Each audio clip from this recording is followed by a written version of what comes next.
What's the worst thing your family ever did to you? The reunion was at Lake Tahoe. 60 relatives I hadn't seen since I was 12. All pretending we were some perfect family. My sister Katie had organized the whole thing. Rented this massive cabin. Matching t-shirts with Henderson Family Reunion 2019 and cursive a photographer. The works. I should have known something was up when they insisted I ride separately. Your car has better gas mileage. Dad said. Follow us. We'll stop for lunch halfway. The drive from Portland was 8 hours. I'd taken 3 days off from my job at the bookstore. Spent money I didn't have on gas and a gift for my grandma's 80th. Katie had guilted me for months about missing family events. You never show up for anything. She'd said just this once, please. Halfway through Nevada, they pulled into a Chevron outside Reno. Desert heat shimmering off the asphalt. I parked behind Dad's Escalade, went inside for Red Bull and trail mix. The cashier was counting change for some kid buying candy. Maybe 3 minutes total.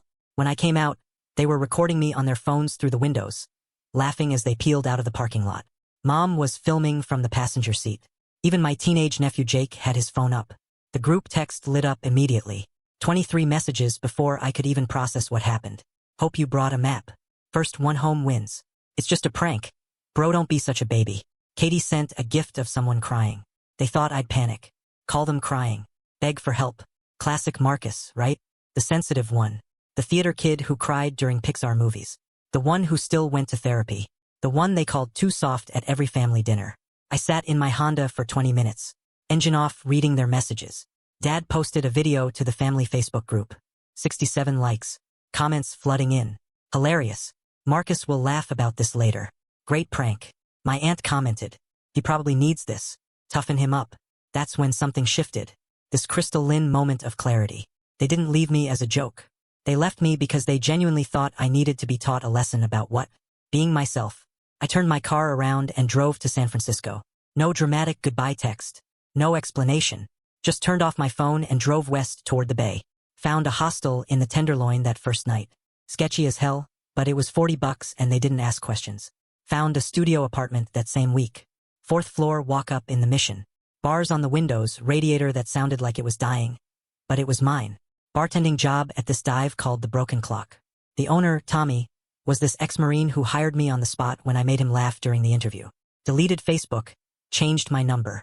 The hardest part was explaining to my old coworkers why I needed my last paycheck mailed to a California address. For 3 months, I built a new life. Made friends with the other bartenders. Started dating this girl Sarah who worked at the coffee shop next door. Joined a community theater group. Nobody knew about my family. I was just Marcus from Portland who moved for a fresh start. Then the email started. 6 months after the Chevron incident, my cousin Derek sent an email to my work address, the one from the bookstore website. Apparently, the family was worried sick. They'd filed a missing person report. The reunion photos all had this weird energy. Everyone forcing smiles around the bonfire. My empty chair at dinner photoshopped out, but still obviously missing.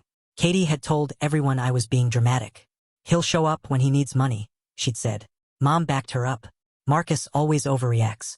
Then Mom found my car listed for sale online from a San Francisco dealer. I'd sold it to cover the security deposit. The panic was instant.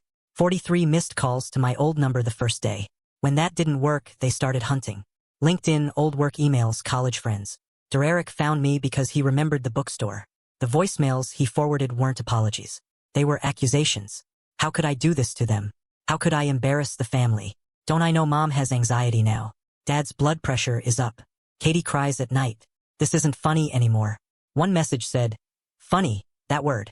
Sarah asked me once. I never talked about my family. We were closing the bar. 2 a.m. counting tips. I told her they were dead. Car accident. She held me while I cried. Not because I was lying, but because in a way it was true. I'm still in San Francisco. Built an entire life here. Got promoted to bar manager. Sarah and I moved in together. We host game nights on Sundays.